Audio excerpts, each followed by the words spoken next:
He stepped out of the shadows and opened his coat, and for a split second, I thought my heart would stop. But what came out of my mouth next made him run away in shame. This is the story of the night. I turned pure fear into power. If you ever had someone try to scare, humiliate, or control you, and you wish you could flip the script, then this story's for you. Hit that like button, subscribe, and get ready for one of the most unexpectedly satisfying revenge stories you'll hear today. Setting the stage: loneliness, responsibility, and routine. I was 19, fresh out of high school, juggling 2 part-time jobs and barely scraping by. I didn't have a car, not that I could afford one.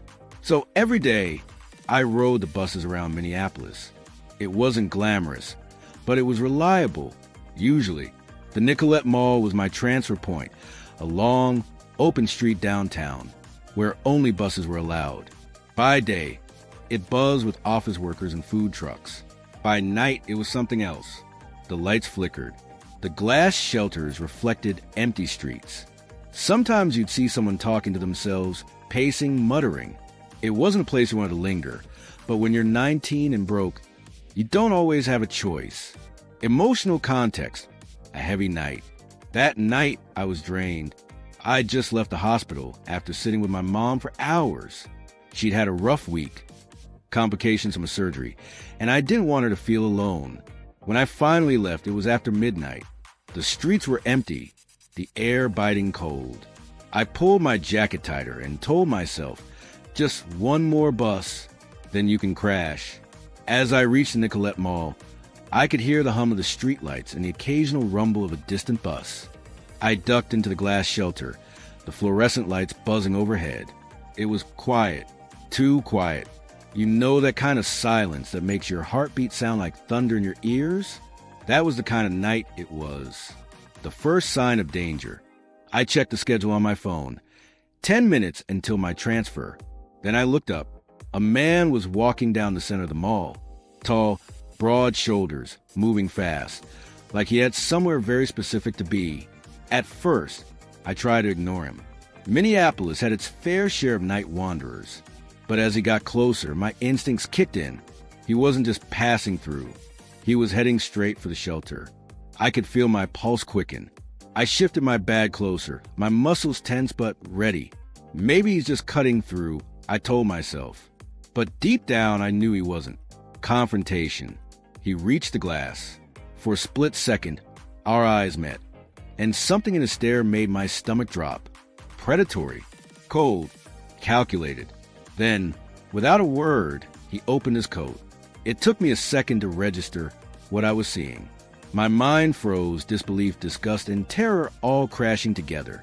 My breath caught in my throat. My legs, they wanted to move, to run, but they wouldn't. The world shrank to that single, horrifying image. And in that frozen second, I saw his smirk. He wanted me to be afraid. That was the point. He was feeding on the power, the control, the fear he thought he'd planted in me. The unexpected reaction, the revenge spark. And maybe it was the exhaustion. Maybe it was the emotional weight of the day. Or maybe it was that tiny rebellious spark in me that refused to give him what he wanted. But instead of screaming, I laughed. Not a polite giggle. Not a nervous chuckle. A full, uncontrollable burst of laughter. It came from somewhere deep, the kind of laugh that shocks even you. And then, without even thinking, I looked him dead in the eye and said, "Yup, that looks like a penis, only smaller." For a heartbeat, he just froze. The smirk vanished. His posture crumpled. Then, like a scene from a bad comedy, he yanked his coat shut, hunched over and ran. Full sprint. Gone. I stood there, breathless, my laughter still echoing inside the glass shelter.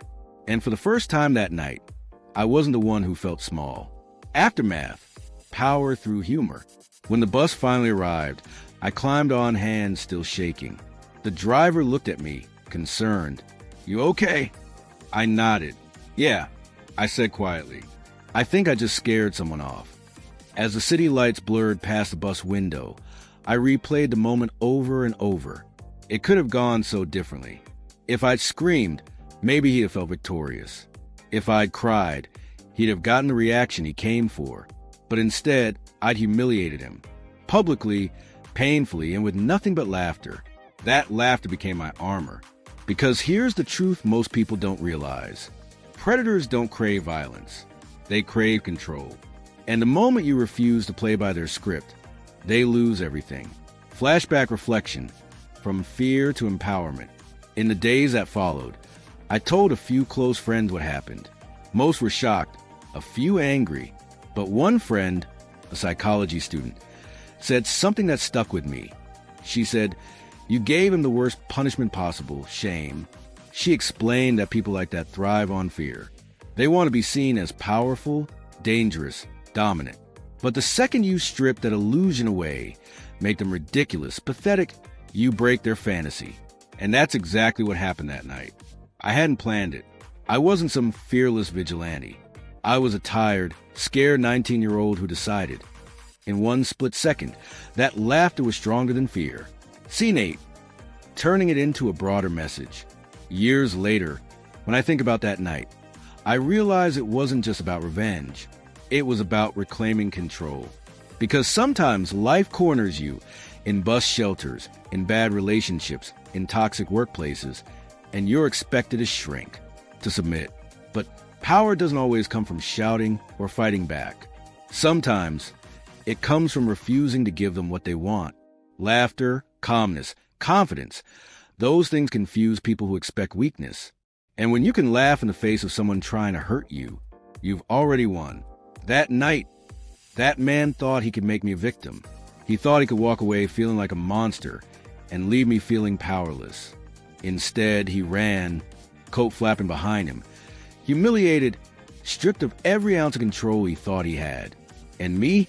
I sat on that bus with my head held high, smiling to myself, thinking I might not have a car, but I sure as hell have power. Because in that moment, fear didn't win. He didn't win. I did. Sometimes revenge doesn't need fire or fury. Sometimes it's as simple as laughter. Because when someone tries to scare you and you respond with strength, you take back everything they tried to steal. If this story gave you chills or made you smile, hit that like button and subscribe for more real-life stories where karma shows up in the most unexpected ways. And tell us in the comments, what's your favorite kind of revenge? Calm, clever, or chaotic? I'll be reading every one.